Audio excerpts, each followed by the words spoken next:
وَلَقَدْ يَسَّرْنَا الْقُرْآنَ لِلذِّكْرِ فَهَلْ مِن مُّدَّكِرٍ۔ اعوذ باللہ من الشیطان الرجیم، بسم اللہ الرحمن الرحیم۔ الحمد للہ رب العالمین، الصلاۃ والسلام علی رسولہ الامین وعلی آلہ وصحبہ اجمعین الی یوم الدین۔ محترم بزرگوں اور عزیز نوجوان ساتھیوں، خواتین و حضرات، قرآن مجید اللہ کا کلام ہے۔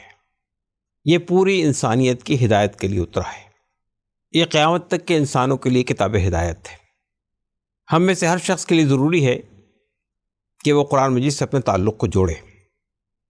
بعض لوگ یہ کہتے ہیں کہ قرآن مجید سے ہر کس و ناکس استفادہ نہیں کر سکتا، اس کے لیے کچھ بنیادی علوم درکار ہیں۔ یہ بات صحیح نہیں ہے۔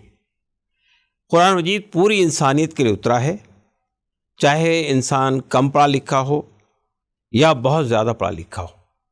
یہ ہر شخص کے لیے کتاب ہدایت ہے، ہر شخص کے لیے اترا ہے۔ جو جتنا زیادہ علم رکھنے والا ہے وہ اس سے اتنا زیادہ استفادہ کرتا ہے، اور جو جتنا کم علم رکھتا ہے، بہت کم پڑھا لکھا ہے یا ان پڑھ ہے، وہ بھی بہرحال اس سے استفادہ کر سکتا ہے۔ قرآن مجید بہت ساری خوبیوں کا حامل ہے۔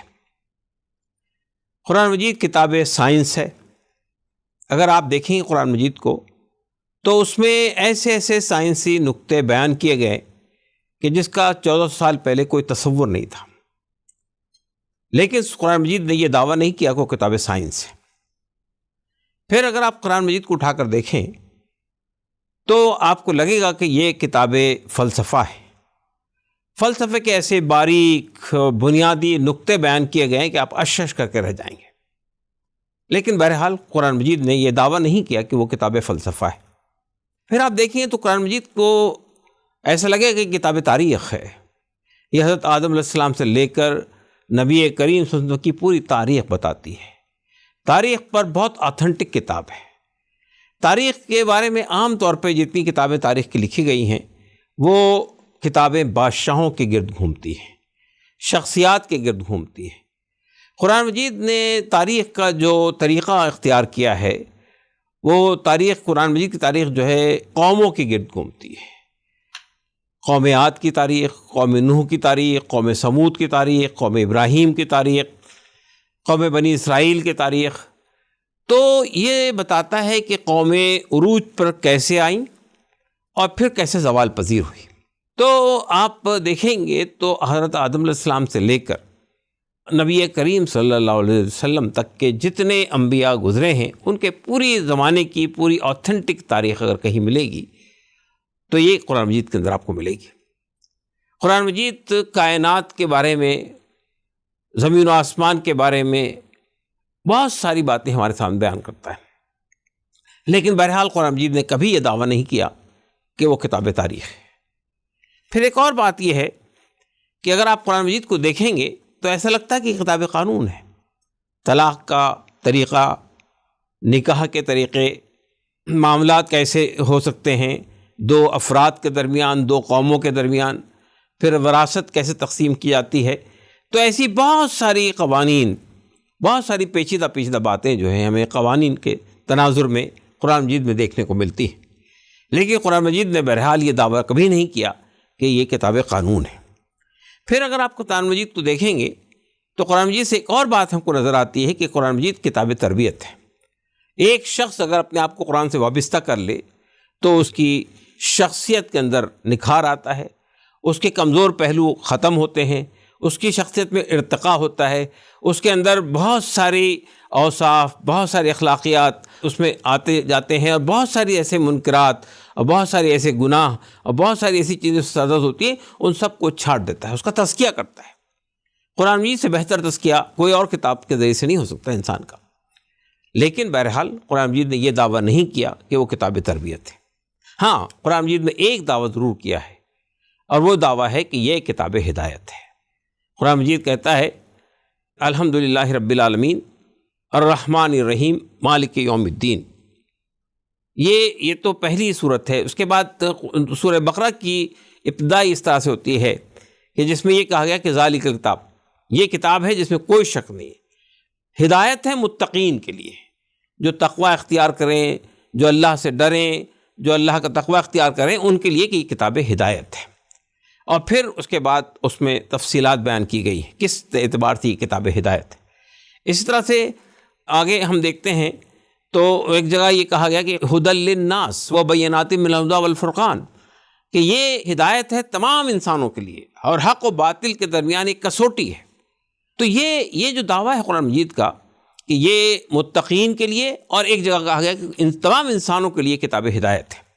تو یہ کتاب ہدایت ہے۔ انسان اگر یہ جاننا چاہیں کہ اس کائنات کا کون مالک ہے، وہ اس کی اوصاف کیا ہیں، اس کی خوبیاں کیا ہیں، اس کے حقوق کیا ہیں، اس کے اختیارات کیا ہیں، اس نے انسان کو کس لیے پیدا کیا، انسان کا اور اللہ کا رشتہ کیا ہے، پھر انسان کی ہدایت کے لیے اس نے کیا سامان کیے، پھر یہ کہ قوموں کے عروج اور قوموں کے زوال کے اسباب کیا ہوتے ہیں، پھر یہ بات کہ انسانوں کی ہدایت کے لیے اس نے جو انبیاء بھیجے ان کی حیثیت کیا رہی ہے، اور پھر یہ کہ انبیاء کی تاریخ بھی بیان کی گئی کہ انبیاء پر جن قوموں نے انبیاء کی دعوت کو مانا، انبیاء کی دعوت کو قبول کیا، انبیاء کی پیروی کی، ان کے اندر کیا تبدیلیاں واقع ہوئی، اور جنہوں نے انبیاء کا انکار کیا، انبیاء کی باتوں کے مد مقابل کھڑے ہو گئے، ان لوگوں کا انجام کیا ہوا۔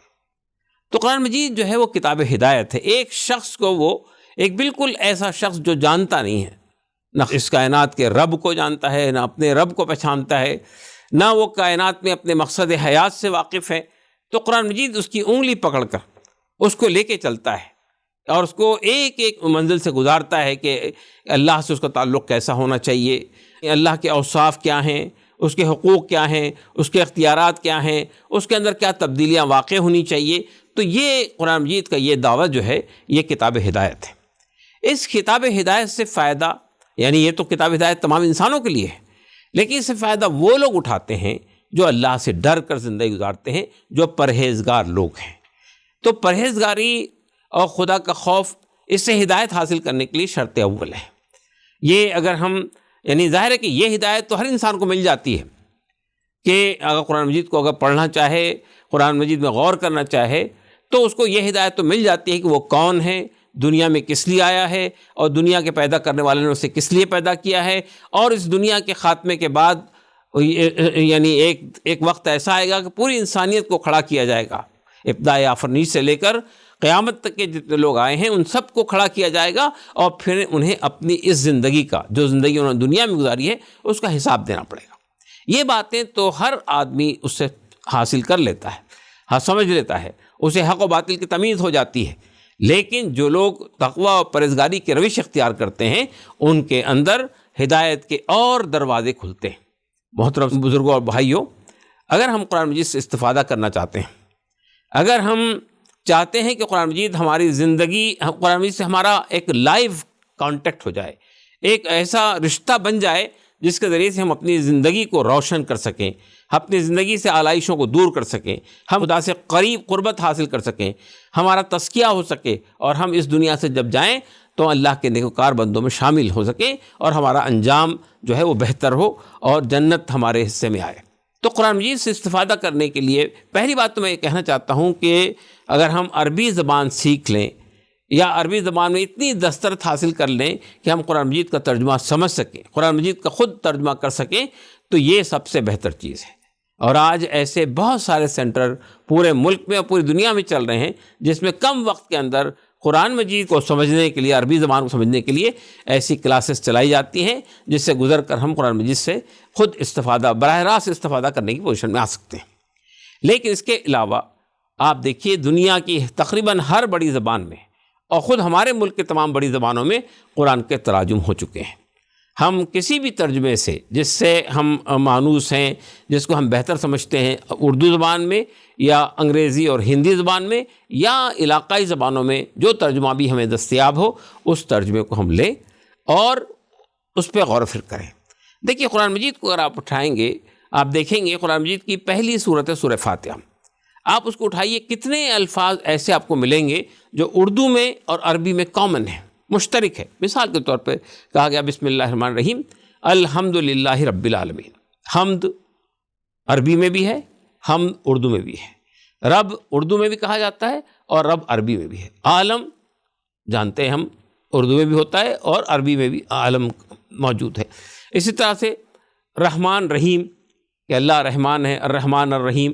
مالک یوم الدین، یہ مالک ہے یوم جزا کا۔ دین کا معنی دونوں اس میں ہوتے ہیں، یعنی دین سے مراد یہ دین اسلام ہے، زندگی گزارنے کا راستہ ہے، اور دین سے مراد آخرت کا دن ہے، یوم جزا ہے، یعنی جس دن انصاف ہوگا اس دن کے بعد کہی گئی ہے۔ پھر ایاک نعبد، نعبد یعنی عبد سے بنا ہے، ہم تیری ہی عبادت کرتے ہیں، و ایاک نستعین، اور ہم تجھ سے استعانت طلب کرتے ہیں۔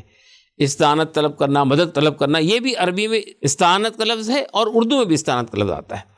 تو اس اعتبار سے اگر آپ دیکھیں گے تو قرآن مجید کی میں اگر ہم ذرا سا بھی عربی زبان سے شد بدھ حاصل کر لیں تب ہم قرآن مجید سے براہ راست استفادہ کر سکتے ہیں۔ لیکن بہرحال اس کے لیے جو کورسز اویلیبل ہے، جو کلاسز چلائی جا رہی ہیں پورے ملک میں، اگر ہم اس سے وابستہ ہو جائیں تو ہم بہت جلد قرآن مجید سے براہ راست استفادہ کرنے کی پوزیشن میں آ جائیں گے۔ لیکن اگر ہم ظاہر کہ ابھی قرآن مجید سے استفادہ حاصل کرنا چاہتے ہیں، ہمارے پاس عربی زبان سیکھنے کا کوئی راستہ نہیں ہے، تب بھی آپ تراجم سے قرآن مجید کو سمجھ سکتے ہیں۔ قرآن مجید کو سمجھنے کے لیے بہتر طریقہ یہی ہے کہ ہم پہلے قرآن مجید کو پڑھیں، ترجمہ پڑھیں، ہر روز تھوڑا ایک متعین کر لیں کہ ایک رکوع یا آدھا رکوع ہم پڑھیں گے اور اس کے بعد اس کا ترجمہ پڑھیں گے۔ لیکن اس سے پہلے یہ کوشش کیجئے کہ ہر سورت کے بارے میں بہت ساری تفاسیر میں اس سورت کی شان نزول بیان ہوتی ہے کہ یہ سورت کب نازل ہوئی۔ ظاہر ہے کہ قرآن مجید کے بارے میں ایک بات اور ہم بتانا چاہتے ہیں، قرآن مجید جس طرح عام طور پہ کتابیں ہوتی ہیں اس طرح کتاب نہیں ہے کہ پہلے فارورڈ ہو، پھر انٹروڈکشن ہو، پھر چیپٹر 1 ہو، پھر چیپٹر 2 ہو، ایک تسلسل ہوتا ہے۔ لیکن قرآن مجید کی کتاب جو ہے بنیادی طور پر یہ نبی کریم صلی اللہ علیہ وسلم پر 23 سال میں مختلف آیات وقتاً فوقتاً اتری ہے، اور اس کو بعد میں اللہ کے رسول نے اللہ تعالیٰ کے حکم کے مطابق، اس کی ہدایت کے مطابق ان آیات کو مختلف صورتوں میں رکھا ہے، اور آج جس شکل میں قرآن ہمارے پاس موجود ہے اس شکل میں وہ اللہ کے رسول پر نازل نہیں ہوا تھا۔ لیکن بہرحال اس وقت جو قرآن مجید ہمارے پاس موجود ہے اس قرآن مجید میں بھی جو آیات کس پس منظر میں، کس تناظر میں اتری ہے، وہ ہم قرآن مجید کے سلسلے میں جو شان نزول مفسرین لکھی ہے اس سے ہم سمجھ سکتے ہیں۔ تو میں یہ کہہ رہا تھا کہ یہ ہماری کوشش یہ ہونی چاہیے کہ ہم چند آیات، آدھا رکوع، ایک رکوع روزانہ ہم پڑھنے کی کوشش کریں، اس کی تلاوت کریں، عربی متن کو پڑھیں، اس کے بعد ہم اس کا ترجمہ پڑھیں، اور ترجمے کے بعد جو ہم نے پڑھا ہے اس ترجمے کے بعد ہم نے جو اس کو سمجھا ہے اس کو ہم نوٹ کر لیں، جو چیز ہمارے سمجھ میں نہیں آئی اس کو بھی ہم نوٹ کر لیں۔ اس کے بعد آپ تفاسیر سے ان چیزوں کو دیکھنے کی کوشش کریں۔ تفاسیر، کوئی بھی تفسیر جو آپ کو بہتر سمجھ میں آتی ہو، عام فہم ہو، سمجھ میں آ سکتی ہو، ایسی تفسیر آپ لے سکتے ہیں۔ مولانا اشرف علی تھانوی کی تفسیر ہے، مولانا فراہی کی تفسیر ہے، مولانا امین احسن اصلاحی صاحب کی تفسیر ہے، مولانا مودودی علیہ الرحمہ کی تفسیر ہے۔ آپ ان میں سے کوئی بھی تفسیر اٹھائیے اور اس کے بعد دیکھیے کہ جو چیزیں آپ نے سمجھی تھی اور پھر تفسیر میں وہ چیزیں کس طرح بیان ہوئی ہیں، جو چیزیں آپ کے سمجھ میں نہیں آئی ہے اس کو تفسیر نے کیسے بیان کیا۔ اس انداز میں اگر آپ پڑھیں گے تو آپ کو قرآن مجید میں مزہ بھی آئے گا، پڑھنے میں دلچسپی پیدا ہوگی اور اس سے تعلق بھی پیدا ہوگا۔ قرآن مجید کے بارے میں اگر ہم یہ خیال کریں کہ عام کتابوں کی کتاب ہوگی کہ اس میں اس طرح ترتیب ہوگی، تو یہ بات صحیح نہیں ہے۔ قرآن مجید جیسا کہ میں نے عرض کیا کہ یہ اللہ کے رسول پر وقتاً فوقتاً حالات کے اعتبار سے یہ آیات اتری ہیں، اس کے بعد انہیں ترتیب دیا گیا۔ لیکن اور اس لیے میں سمجھتا ہوں کہ قرآن مجید کو اور زیادہ بہتر طور پہ سمجھنے کے لیے ہمیں سیرت کا مطالعہ بھی کرنا چاہیے۔ نبی کریم صلی اللہ علیہ وسلم جن جن مراحل سے گزرے ہیں، جن جن افراد سے آپ کا سابقہ پڑا ہے، جن جن حالات سے آپ کا سابقہ پڑا ہے، اس تعلق سے قرآن مجید کی یہ آیات اتری ہے۔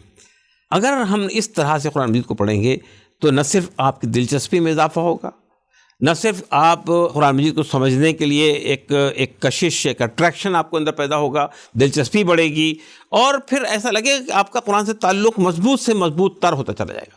دیکھیے قرآن مجید میں بار بار یہ کہا گیا ہے کہ آپ اس میں تدبر کیجئے، آپ اس میں تفکر کیجئے، غور و فکر کیجئے، تو آپ ایسے ایسے باریک نقطوں تک پہنچ جائیں گے جس کے بعد آپ اشش کر کے رہ جائیں گے کہ یہ کیا عجیب و غریب بات قرآن مجید میں کہی گئی ہے۔ تو میں آپ سے یہ گزارش کرنا چاہتا ہوں آخر میں کہ قرآن مجید اللہ کی کتاب ہے، یہ ہمارے اور آپ کے لیے نازل کی گئی ہے۔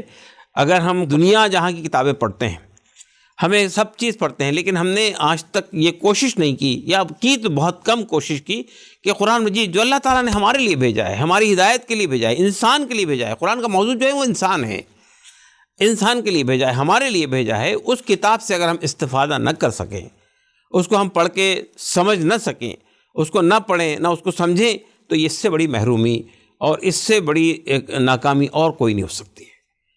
بزرگوں اور بھائیوں، آئیے آج ہم یہ عہد کریں کہ ہم قرآن مجید سے اپنے رشتے کو استوار کریں گے۔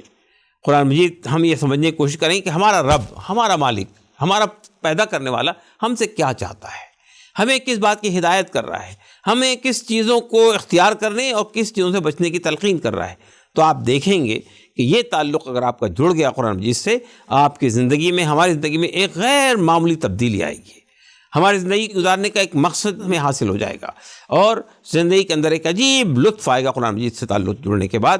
اللہ تعالیٰ سے دعا ہے کہ ہم سب کو قرآن مجید کو سمجھنے، اس پہ غور و فکر کرنے اور قرآن مجید سے اپنا زندہ رشتہ جوڑنے کی توفیق عطا فرمائے۔ ربنا تقبل منا انک انت السمیع العلیم وتب علینا انک انت التواب الرحیم، وآخر دعوانا الحمد للہ رب العالمین۔